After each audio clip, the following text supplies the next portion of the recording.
How do you feel and how was the preparation going? I feel great. Preparation is going great as well. So let's see. Yes. First question in English, Andrei. Go ahead. Hey Andrei, how you doing? Good, good. Thank you. Just curious that then after, I thought you played some great tennis in Rome. How did you kind of digest that? How did you feel about where you were after that tournament? Yeah, every match in Rome was different. Some of them was a good level, some of them were tough conditions, and I was able to deal with that quite well. Some matches was completely opposite, like was not working anything, but I was able to find kind of a way to win anyway. And against Yannick, the match, yeah, was also different, but overall the level is getting better and better, and that's the most important thing.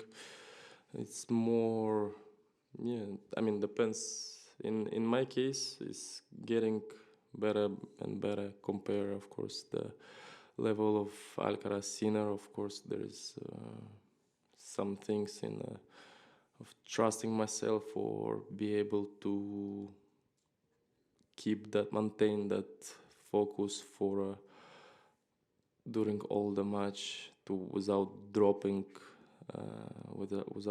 that much, because with him, if you drop a little bit, it's not only 1-2 points, it's already 1 or 2 games. Yes. Am I right in thinking that you're participating in the player protest today? Yeah. Yeah. Just curious, why is that important to you to be part of it? I mean, why it's important? Because it's something normal.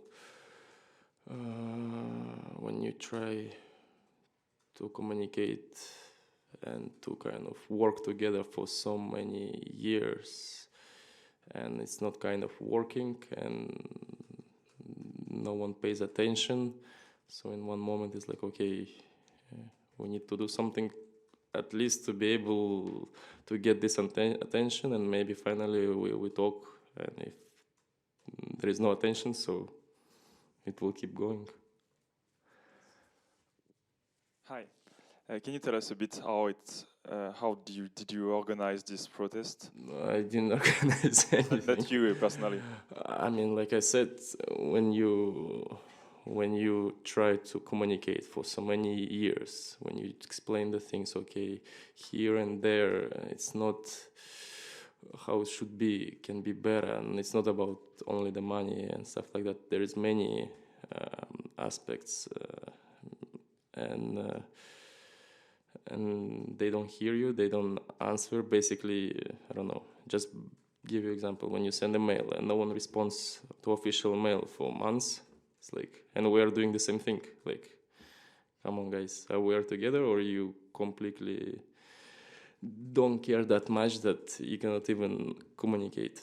So it's more about, are we together, and we try to do something together to grow the sport and for everyone to be kind of feeling comfortable, but cannot be only one way, that you use players and that's it, and you don't even, and you treat them sometimes like not in a right way, and because of them you're creating all the money and everything that having, so it's a bit not right way to do. Last two in English. Sometimes in order to like create change and change things, it can lead to like personal hurt in a way, like you might have to sacrifice things.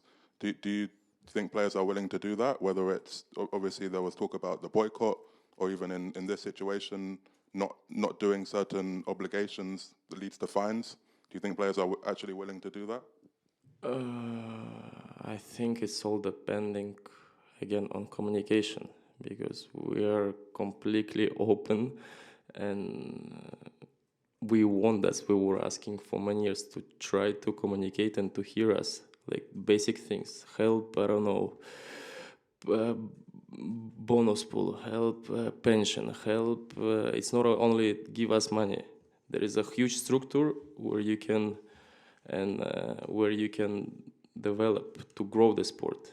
and the slams, they are not who is the one who generates the most money. They are not helping in anything, and it's like, okay, guys, but we need your help a bit.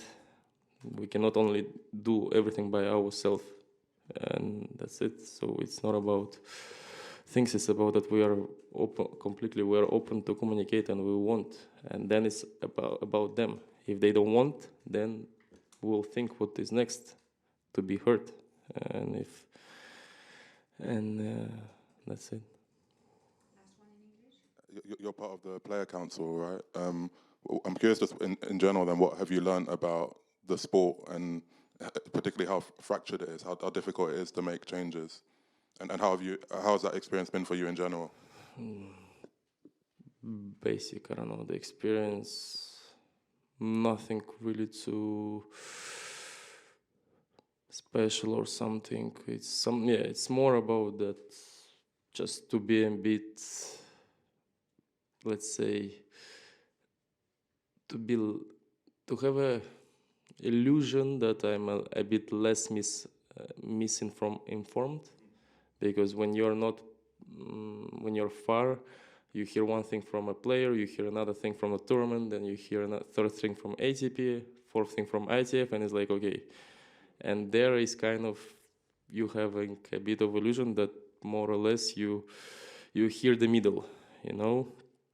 But of course, to change the things is not easy, because it's too much involved. It's each federation of each country, ITF, ATP, whatever, players, borders, tournament directors, the federation of the countries, I don't know, country itself. So, and everybody have their own interests. So of course, to change little thing is, you have to go from zero to all this way up, which is of course not always easy.